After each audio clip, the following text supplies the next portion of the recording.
Hello friends, welcome back to my channel Karthik Telugu news. Friends, ఇవాళ RTC ప్రయాణికులకు శుభవార్త చెప్తూ ఒక ఇంపార్టెంట్ అప్డేట్ న్యూస్ అయితే రావడం జరిగింది. దీని గురించి మరిన్ని విషయాలు ఈ వీడియోలో తెలుసుకుందాం. ఆంధ్రప్రదేశ్లో మహిళలకు స్త్రీ శక్తి పథకం కింద ఉచిత బస్సు ప్రయాణ సౌకర్యం కల్పిస్తున్న విషయం అందరికీ తెలిసిందే.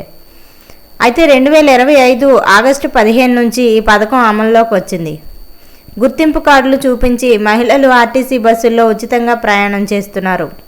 ఈ నేపథ్యంలో ఆర్టీసీ ప్రయాణికుల సంఖ్య పెరుగుతోంది. దీంతో అదనపు బస్సులు కొనుగోలు చేయాలని గత కొంతకాలంగా ప్రభుత్వం భావిస్తోంది. ఈ క్రమంలోనే ఏపీలోని ప్రయాణికులకు ఆంధ్రప్రదేశ్ రాష్ట్ర రోడ్డు రవాణా సంస్థ శుభవార్త వినిపించింది. మరో 6 నెలల్లో 1050 కొత్త ఈవీ బస్సులు కొనుగోలు చేస్తున్నట్లు వెల్లడించారు. అయితే కొత్తగా కొనుగోలు చేయనున్న ఈవీ బస్సులకు డిపోల్లోనే ఛార్జింగ్ ఏర్పాట్లు చేస్తున్నట్లు ఏపీఎస్ఆర్టీసీ వెల్లడించింది. అంతేకాకుండా 2027 జూన్ జూలైలో జరగనున్న గోదావరి పుష్కరాల కోసం ఈ బస్సులను వినియోగించనున్నట్లు వెల్లడించారు. ఇక ఈ ఏడాది సంక్రాంతి పండుగకు ఆర్టీసీ రికార్డు స్థాయిలో ఆదాయం వచ్చినట్లు ఆర్టీసీ ఎండీ ద్వారకా తిరుమలరావు వెల్లడించారు. శ్రీకాకుళంలో పర్యటించిన ఆయన ఈ మేరకు వివరాలు వెల్లడించారు. అయితే స్థానికంగా ఉన్న ఓ ఆర్టీసీ డిపోను తిరుమలరావు పరిశీలించారు. ఈ సందర్భంగా రాష్ట్రంలో మహిళలకు ఉచితంగా బస్సు ప్రయాణం కల్పిస్తున్నామని చెప్పారు. ఇక అలాగే ప్రయాణికుల సౌకర్యం కోసమే ఈ కొత్త ఎలక్ట్రిక్ బస్సులు కొనుగోలు చేస్తున్నట్లు స్పష్టం చేశారు. ఇక అలాగే ఈ స్త్రీ శక్తి పథకాన్ని సమర్థంగా అమలు చేసేందుకు కూటమి ప్రభుత్వం ప్రత్యేక శ్రద్ధ తీసుకుంటుంది. ఈ పథకానికి నిధుల కొరత లేకుండా ఉండేలా ప్రత్యేక చర్యలు కూడా చేపట్టింది.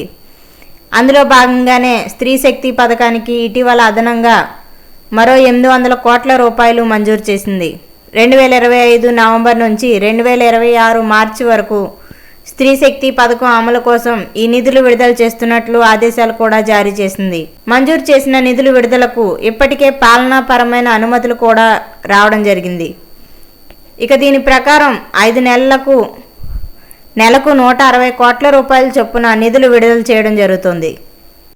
ఈ స్త్రీ శక్తి పథకం అమల్లోకి తెచ్చిన 2025 ఆగస్టు నుంచి అక్టోబర్ వరకు 400 కోట్ల రూపాయల నిధులను అంతకుముందే ప్రభుత్వం విడుదల చేసింది.